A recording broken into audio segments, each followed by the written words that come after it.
Hi, welcome back to Future Fast, and we once again have Anand with us and to discuss his perspective on future. But before that, if you have missed first two parts of the conversation with him, wherein in the first he shares about his journey, which is very interesting, and second part is where he talks about what is he doing now and how he's doing, and there's a lot of conversation about the kind of support ecosystem that he has created or he is facilitating for the startup and entrepreneurs.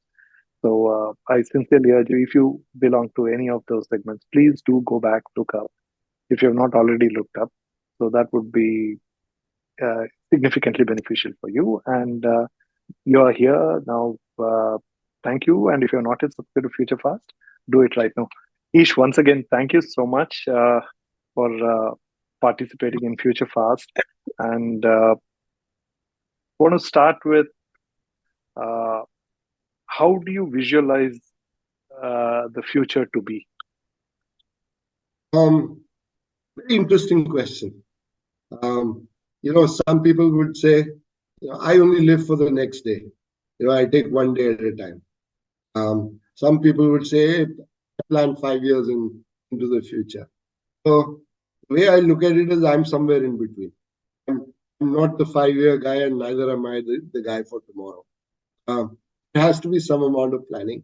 There has to be some amount of view or some amount of thought process you need to develop for the future. Because whether it's in personal life or it's in business, I think you need to do some amount of planning. You need to give it some amount of serious thought. So I'll take this in 2-3 different areas. I'll take it, from an India perspective first. India's the right trajectory. I believe politically as well as from an economic perspective, the country has the will now. The country has built a solid foundation over the last 10 years. Many a time, the economic circumstances were not great, whether it was COVID or things were tough. And it was not just us, but the entire world saw the nasty side of what could happen. We're no different. We're part of that global ecosystem. But I believe we had the will and we had the right ecosystem and environment and government who took the right decisions to make sure that we sailed through this problem in the right manner. Whether circumstances outside supported us or not, but as a large country, we were able to sustain ourselves to a level which a small country would never have been able to. Why? Because whether it's from a markets perspective or it's from agriculture, food, from a economy, from an exports perspective, or from a production of goods and services perspective, maintaining supply chains for critical products, we were able to sustain ourselves. Global supply chains were in a mess at that time. We were one of the countries that, because of our diverse base, diverse geographies, our diverse cultures, a strong base of agriculture, etc., we were able to kind of sail through it well enough. What came out of that very positively was we understood we need to be innovators and leaders at that time. Vaccine was great. So how do you see that will be in future? Where do you see? We are still from a point of filing IPs, we are way behind in the list. Yeah. Though in some sense, some people do argue that IPs don't reflect innovation. India is intrinsically innovative, intuitively at a smallest level, even in a village. People on a daily basis are so innovative. It's just that the same skills don't make sense. But all those arguments, how do you see India will be I mean, you did mention you put a framework to the conversation, saying you don't want to think beyond 5 years. But I want to ask you to break your 5 years wall, and if you look ahead, uh, how do you see it will be? Look, firstly, God in India will never stop. Okay, it will continue. So, at a local level, things will keep happening. So there will be innovation at a local level. If you look at the patent numbers, we're not the best, but the number of patents being filed by Indians, by Indian companies are rising. Yeah, there's a lot more that needs to be done, but it's a step in the right direction. I think with the new startup policy and with the new NEP, a lot of it has to do with education. A lot of it has to do with the infrastructure, etc., that has been created. I think a lot of that has been put in place now. So you will start seeing the results in the next couple of years, 2, maybe 3 years. So we're in the right direction there. That's number one. And in another 10 years, so I'm going to break that 5-year mold. In another 10 years, I see us being definitely amongst the top 5 in global patent filing anywhere in the world. We are languishing somewhere around 40 plus right now, if I'm not 40, 45, that's from my last recollection, I believe that's the number. I'm not too sure, but you may be able to correct me there. However, see us in the next 10 years being amongst the top 5, probably 7, around that number. Now, if a country of this size is in the top 5 or 7 in terms of patent filing, those numbers will be humongous. Those numbers will be game changers for us. And I think that's where I look at one piece. The second piece is with production happening in India now, whether it is defense or it's chips or it's electric cars or it is any of those products or services, job creation, more R&D, more encouragement to Indian enterprises to be able to innovate and to build products and services similar to what large global corporations are doing, I think going to become a reality. So, Well, India is number 9 globally in the IP filing, behind China, US, Germany, Japan, South Korea, France, UK. So, in that respect, India is number 9. 9. Okay. So, if it's number 9 now, then let me revise my prediction. My prediction would be I'd like us to be in the top 3. Okay. And probably even number 2 if possible. One might be a little far-fetched right now, but in the next 5, 7 years, I think India has that potential of getting there.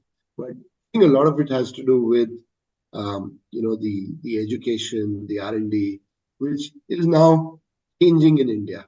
It's changing in specific areas. STEM was always a very large strength of India. Now, more and more efforts are being put in the STEM space.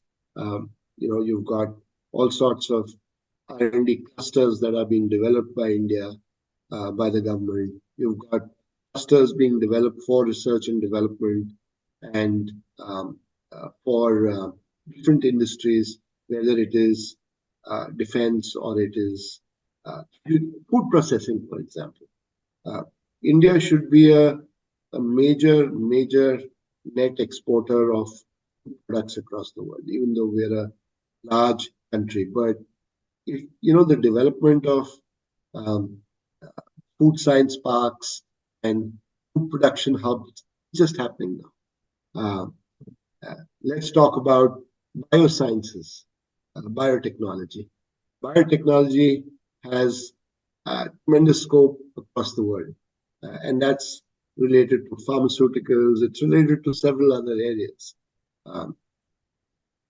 Clusters for biotechnology research have just started springing up in the last probably 3 years. It takes time to get there. In the last 3 years, I have bumped into at least half a dozen companies that have come to me for help on how do we scale globally, and they're there in the biotechnology space. Um, One of them is a company that we've started working with, and we're doing some interesting work with them to scale them in global markets. Um, and I also sit on the advisory board of that organization. So things are beginning to happen. India, from a GDP perspective, people talk about 2047. Prime Minister also says, I'm preparing for 2047. The way I see it, the way I see things going, and the way I see, a lot of the youth showing the kind of positivity I've seen, and not just the youth, but I talk to my overseas clients now. They're all, they're all going gaga over what India is doing. I see a lot of them coming to India and saying, we want to do business with you now. Right? If it was 10 years ago, I would be going there and saying, why don't you do business with us? So I think that's the change that's happening. That's my prediction, is that in 10 years' time, number one, we have a shot at it. But maybe, that's not, it's not attainable in the near term. But in the far term, yes, it is. But number two, number three are definitely places that we can attain. Not even by 2047. The way I see it is anytime between 20, let's say 32, maybe up to 37. That's my that's the kind of confidence I have. I may be overconfident. So is that a prediction you're making? I am. Okay. I'm saying by 20, not 47, but by 2037, we should be at least either 2 or 3 in the global pecking order in terms of GDP, in size terms of the economy. Okay. Yeah, in terms of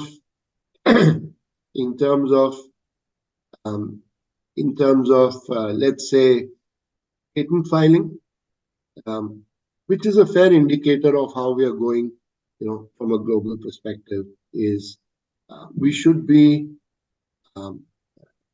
probably, like you said, we're 9 right now.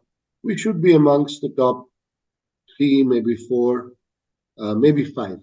5 is the maximum I would put it. We have to be within the top 5.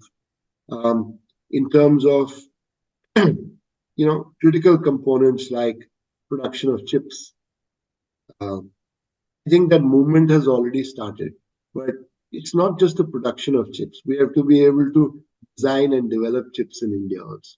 Until we're not able to design and develop chips in India, we will never be a true global leader. If you really, I don't know if you read, there was an article a couple of days ago in the Economic Times. A company such as NVIDIA is now larger than the economy of certain decent-sized countries around the world. Mm-hmm.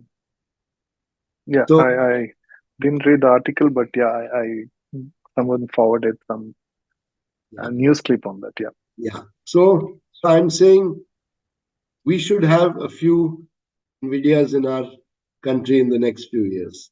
Now, NVIDIA as a company is not just assembling chips, or they're not just putting together chips. They're actually designing and developing. Okay, because that's, design, for example, has different subsets to it. And correct. And they collaborate with product development companies in designing the product capabilities itself. Correct. So we need to be in that space. And that's where a lot of your artificial... And so you see that is possible by 2037? That's about 13 years from now? Yeah, why not? Look, India has done things in short periods of time which were unheard of. Okay, if we can become a world leader in space programs in such a short period of time, why can't we develop chips? Why can't we design chips? Why can't we do? There's already a substantial movement towards artificial intelligence and Correct. integration of AI into design and development, etc. is a major scope. Is a major area. Why can't we do that? What do people like Elon Musk keep talking about? Yeah, they want to put it in the human brain. I'm a little scared of that, but you know, all the same, it could have positive as well as negative connotations. And I believe we are a responsible country. For whatever we do, we will do it the right way. But these are some of the areas that we will progress in. Um, You this, are a Delhiite, so what do you think Delhi will be in the same time? How livable or unlivable it will be? I mean, well, so just to answer, give you a very simple, straightforward, short answer is Delhi is already a very unlivable place. Okay, it's hard to go out of your house and breathe clean air. So people try and stay within the house, air purifiers, this, that, everything. There are certain months in the year when you will see the roads completely empty. Why? Because you can't even see 50 yards ahead of you. so do you think it'll change?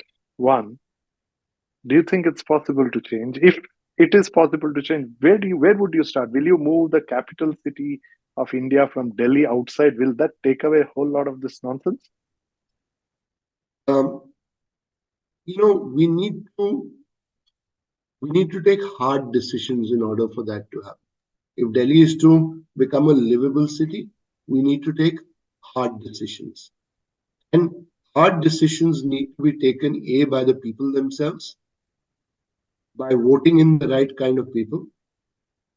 Number two, the governments that come in, they need to be less populist and more oriented towards You're making. asking for too much. No, but let me be very, uh, I you mean, know, this is right, but point is, it's a very wishful thinking, right? no, but I look at it slightly different.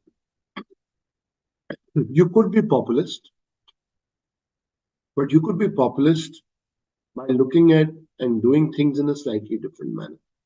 Okay, and that's where one of the first things I said was hard decisions need to be taken. Now, those hard decisions can be of many types. Okay, it could be changing the way Delhi looks. Okay, Delhi today is a sprawling city, large bungalows, this, that, everything. The so-called what you don't see in a Bangalore or a Mumbai anymore, you see in Delhi still. You see, Well, recent threat for Bangalore in terms of unavailability of water, a lot of people are talking about problem of Bangalore is its growth, right? Because no, Bangalore has been the capital, itself is its problem. So I was just trying to translate that saying, no, would changing the capital from Delhi will save Delhi? no, I don't say changing of the capital. I say the way Delhi is planned. Okay, Delhi is a city which has grown like this. Okay, Delhi needs to go partly like this, but partly like this also. Okay, there need to be, as a capital city, there need to be population and traffic restrictions in this city. How do you restrict population when it is a capital of the country? You will attract people from every part of the country coming into it. You just can't stop it. So, in fact, that was the argument in Bangalore saying if you take out the capital, like maybe like Andhra Pradesh, create an all new capital, a lot of things will actually organically move out. In fact, Gujarat achieved it, right, with Gandhinagar, The which took concept, away, created breathing space in Ahmedabad. Correct. So I'm saying the concept of National Capital Region, NCR, is a great concept. But also a pain, right, for the people? Not necessarily. And I'll tell you why I'm saying that. Because the National Capital Region has enough and more space to accommodate more and more people Than the Delhi by itself. than Delhi by itself. But the but much of the NCR is actually clean, right, relatively. That's right. So you look at Noida, for example. Noida is a very well planned city. Okay, it's got sectors, it's got infrastructure, it's got But very probably thanks to UP government. absolutely. So what is UP government doing now? It's building another airport, which is Oh, 50 kilometers away from the heart of Delhi. Okay. so it'll move a lot of traffic to that side. Yes. That international airport is going to be bigger than the current international airport in Delhi. Wow. Okay. Okay. That's happening. Oh, it's It's already happening. there. Okay. It's probably 6 months away from seeing its first flight. Oh, okay. It's called Jewar, Jewar. Oh, that's a place, right, Jewar? Jewar, yeah. It's called the Jewar International Airport. Oh, that is in Noida itself. It's an extension of Noida. It's called Greater Okay. Noida. Okay. Okay. It's called Greater Noida. And Right. there's enough and more land available there to make things happen. Okay. So the So you heart will of Delhi, organically see population distribution, yes, and so Delhi will be yeah, can be saved for Delhi. correct. So the heart of Delhi needs to be decongested. So you see this also happening by 2037. I'm just holding the same number. It's happening. It's already happening. So they will, in 10 years from now, Delhiites don't need uh, oxygen purifiers, air purifiers at homes and in the car. I'm hoping that's the case because if people are sensible, and a lot of people I know personally within my own circle are now going and buying houses maybe 40 kilometers away from the heart of Delhi because even metros are now going into those areas. The metro connectivity has started. They've got beautiful highways. So do you have connect to Greater Noida also from Delhi on Yes, metro? Ah, okay, absolutely. okay. So what I'm saying is Delhi is now beginning to see that. There is what we call a mass rapid transport kind of Mm-hmm. revolution happening. Uh, there is connectivity right up to Meerut now, Mm-hmm. which is the next city on the way up to Dehradun. Yeah. Right. So there are rail connections Oh, happening. metro connection to Meerut, It's a rail connection. It's like rail connection. Okay, Mumbai that's been suburban. there, right? Yeah, Oh, okay, like a suburban. So yeah. that It's like frequency. absolutely. Those things are beginning to happen. Yeah, a new airport is happening, which means more and more opportunity for job creation, residential, etc., is moving into the outskirts. Look at it from a Gurgaon or a Haryana perspective.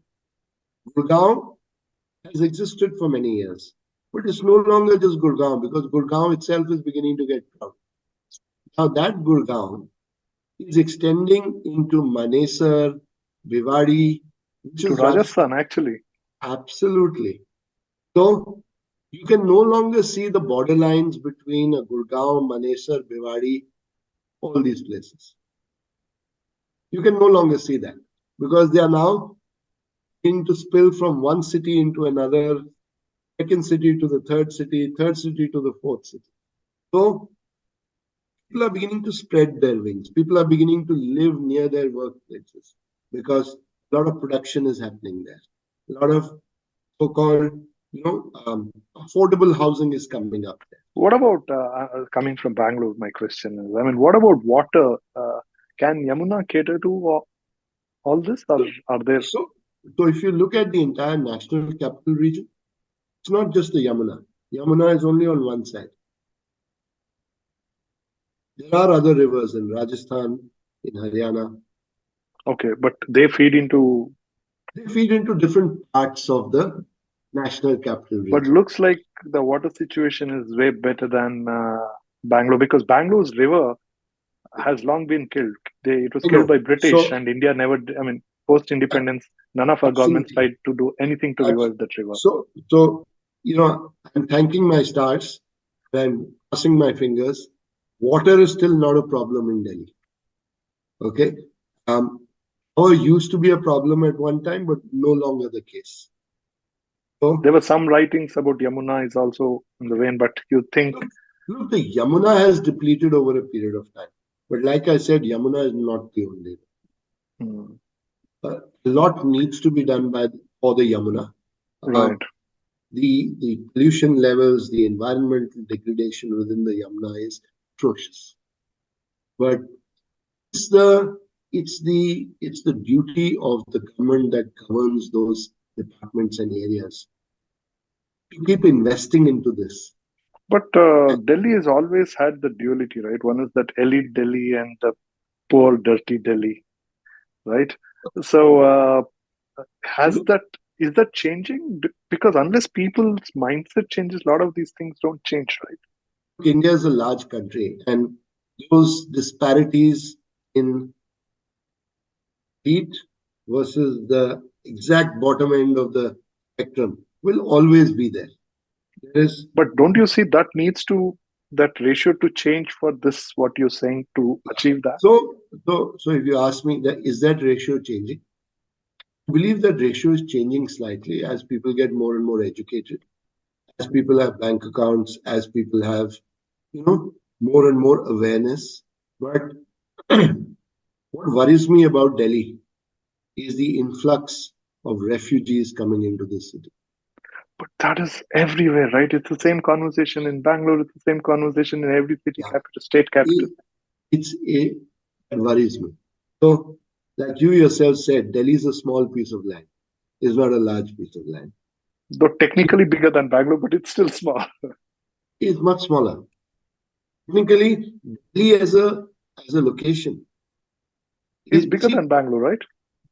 I- so Geographically. again, if you look at taking Bangalore right up to um, uh, you know Nandi Hills or up Oh, to that's not Bangalore at all. It's outside up Bangalore anyway. up to Atibele, Oh, up that's also to outside Bangalore. Of course, today they up are to all part of Greater Sarjapur, Bangalore.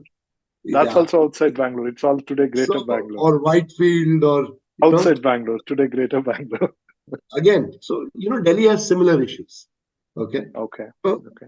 it's if you look at only the heart of Bangalore, then Bangalore's a tiny place. Okay, Hmm. if you look at the heart of Bangalore, so what I'm saying is Bangalore and its neighboring areas are at least one state. What's complicating for Delhi is Touches multiple states, right? it's multiple states. So you're stepping on each other's toes. Bangalore, as such, can take decisions a lot easier. We touch only one border, Tamil Nadu. You, yeah, but even that border is beyond Atibile and goes into Hosur. Hosur. Yeah. So I think Bangalore as a city has, I mean, you could go beyond the airport into the Andhra border. Yeah. Hmm. And you still have place. There's still enough development. I think what Bangalore needs from the time I was there, I've seen is it needs planned development. There's enough room for development, but it needs planned development. People need to see clusters of Well, unfortunately, neither there is planning nor development. It's just that's growth. right. That's right. So I was talking to a friend of mine who was involved in the master planning and development of what Oh, we you call did mention to me the as new well. Okay. Hyderabad. Yeah. Right. He was sharing with me. He was saying, "Look, we did it like this, we did it like this, and that's why we were able to do this, that." So, I listened to his story with, you know, uh, rapt silence. But I asked him, I said, "What about Bangalore? Why didn't you go and offer the same thing to Bangalore?" And his one answer to me was, "I did. I offered it to them. Even offered to do it free of cost for them. But Somehow, the government didn't take me up on that offer. So I said, well, no comments.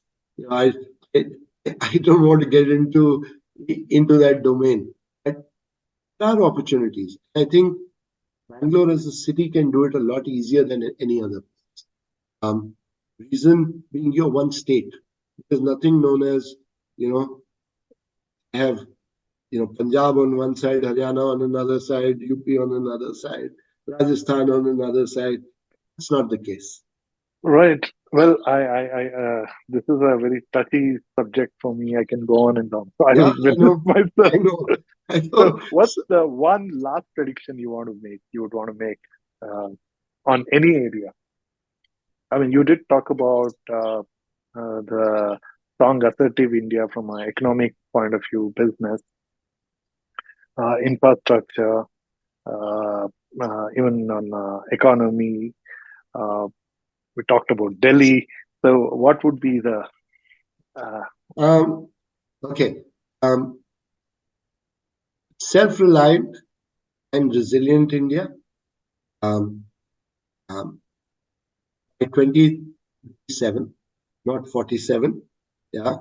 I'm requesting our Prime Minister to be a little more ambitious and instead of 47, make it 37. That's the challenge he needs to accept. Um, and if he does, we're all there to support him. And I'm a I'm a strong advocate. We have to be realistic about this. That we need to be strong, not just as an economy, but we also need to be strong as a military power. It's extremely important because we may be as benevolent and as Gandhian as possible, but the world understands one language, and that's the language of power. And military or defense plays a huge role in it. I believe we are well on our way to do that, but we are also responsible at the same time. And we need to carry on that responsibility. But is it a sorry? I'm just looking at. Is that a fair thing to look at? Because India, being the most wealthiest country just 100 years ago, it's a different aspect that the money and wealth was not with common Indians, but few people, probably the Rajas and the British. But still, the people got to enjoy the larger sense of security and wealth those days. And then independence, which took away all the wealth and perhaps put us at the bottom of the list of poorest of countries. And in the last 74 odd years, we have again moved up to be top five economy in the world. So, and all this has been able to achieve without being a strong military from a point of being able to acquire any country. India did wage a war against Pakistan to liberate Bangladesh. We didn't occupy Bangladesh. We actually facilitated creation of a democratic Bangladesh, though technically it was part of India, carved out for political and evil reasons uh, by a country which ruled us and stole out of us.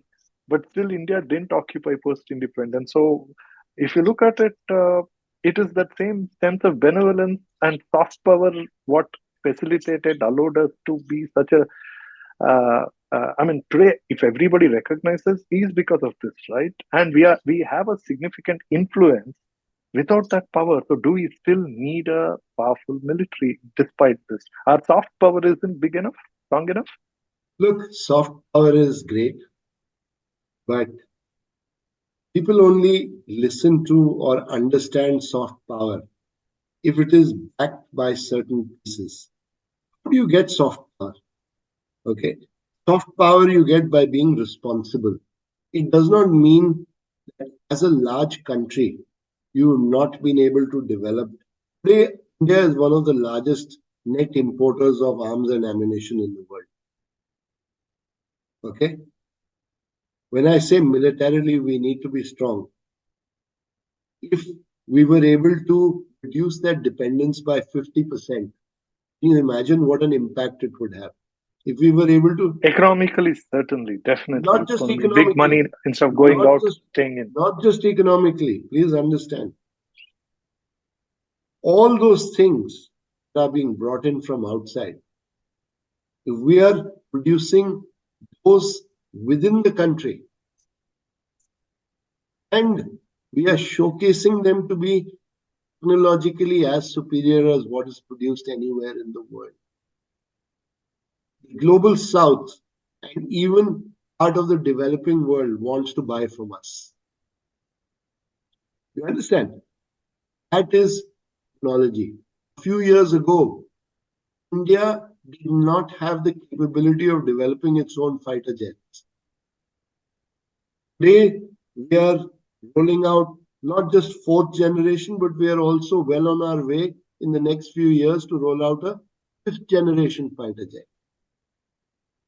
We have some of the best missile systems in the world. One in particular, for example, called the BrahMos missile. BrahMos is one of the most in-demand missile systems across the world. Economies from across the world want to buy BrahMos. Why? Because it's considered to be technologically extremely superior and great value for money. You understand where I'm coming from now? It's not only working for us domestically, but it's also working for us on the global arena. Yeah, I know of several countries that have placed orders for BrahMos, for example. I know of several countries that have placed orders for several other defense equipment. Why is it that they want to buy that from India? Because they believe that A, technologically and from a standpoint of being equivalent or better than any other system in the world, we are there. Number two, serviceability and responsible serviceability. We should be able to partner with our global associates or partnerships in a responsible manner. I remember, my father came from the armed forces. I remember during 71 operations, there were certain pieces of equipment that were bought from the West, which were unserviceable. Why? Because the West said, let's squeeze India. Do we want to get into that anymore? At the drop of the hat, the West will apply sanctions on you and say, you can't do this, you can't do that, you can't do this, you can't do that. I mean, look, if you sold something to somebody, you expect it to be serviced. You understand? And people curse the India-Russia relationship, but hey, I don't condone a lot of things that Russia does, but but I also say that you've got to be a friend, a true friend. So it could be in fair weather, it could be in bad weather. You've got to be friends, If you're a good friend and a responsible friend, yeah. Why were sanctions applied to India when we did the Pokhran nuclear blasts? There are other countries across the world that have nuclear weaponry. What's stopping us from doing it? We have energy needs. We have defense needs. You look at the UN situation right now. There are 5 guys who sit on their Security Council who like to take decisions for the entire world. Who the hell are you? Yeah, you only have probably 30, maybe 40% of the world's population. We have 60% of the world's population. So I think, military power doesn't necessarily mean hard power. It means a combination of hard and soft power. But we've got to be self-reliant. So you see, India will be in the same timeline 2037? I believe so. I believe so. I'm confident about that fact. And defense is an industry I follow very, very closely. So, um, having kind of followed the industry closely, there's a lot of developments happening, and So focus next on 10 years will see India being a significant a very significant player on the global arena. top five? Probably, I would say Not amongst as a top buyer, 10. as a seller, you are saying. As Top 10, I'm saying. as a seller, it will be. As a seller. Yeah, it's Buyer, important. we are in the top five. Buyer, we are the number one. Oh, is it? Top Okay. five. Buyer, we are actually the number one. Okay. I'd like But us to, from a spend point of view, we may not be as big as China or US, right? well, Overall not defense from a spend. spend point of view. China is But by far, but buying from outside, we are number one. buying from outside, we are the top. Okay, but now we are beginning to say, if you want to sell to us, set up your factory within the country and do it jointly with an Indian company so that we are able to do Make in India and we are able to get technology, develop our own stuff, and then export outside.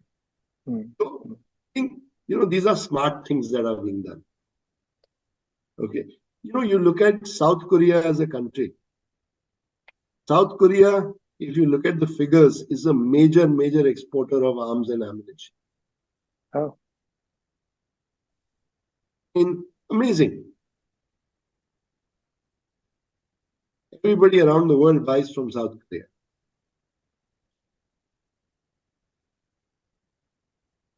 And South Korea competes with some of the best around the world. And it's a small country, and we kind of shared the history. We pretty much became or state independent nation pretty much around the same time, maybe 1 or 2 years.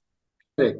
So all this soft power responsible is great, but I mean, will the five guys sitting in the Security Council listen to that? I mean, we've been talking responsibility and soft power for so many years. We need to, and at every step, no matter how much we shout, we've been told, you can't come and be part of these top five. Why not? I'm saying, I think it's a combination of geopolitics, it's a combination of economy, it's a combination of building your own power, it's a combination of telling the world that we're here. You need to do business with us. Wonderful. Well, thank you so much, Ish, and you heard his perspectives. I'm sure some of these things, like I had questions, you will have. So please feel free to communicate. Ish is very responsive, and the whole idea of bringing in this conversation is to bring perspectives, people such as Ish, who you heard him. I mean, the kind of businesses and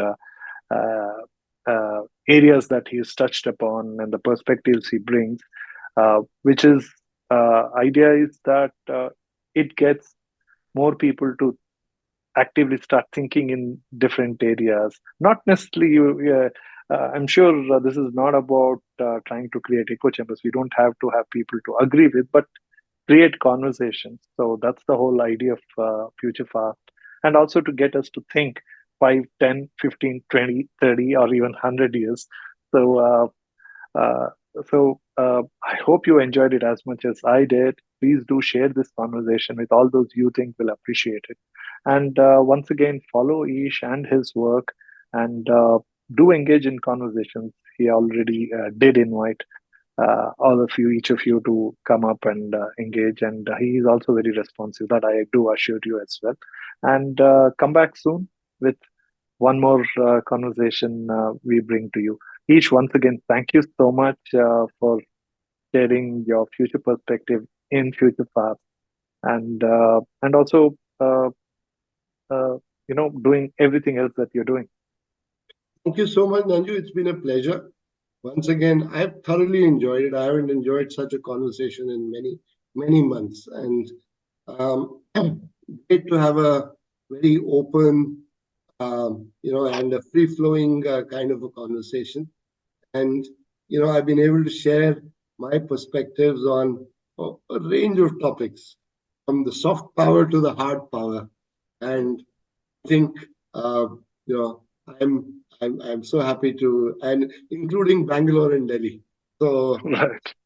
both cities where I'm deeply associated with. I was married in Bangalore, so I can't forget it. And spent 15 years in Bangalore, so I can't even forget that.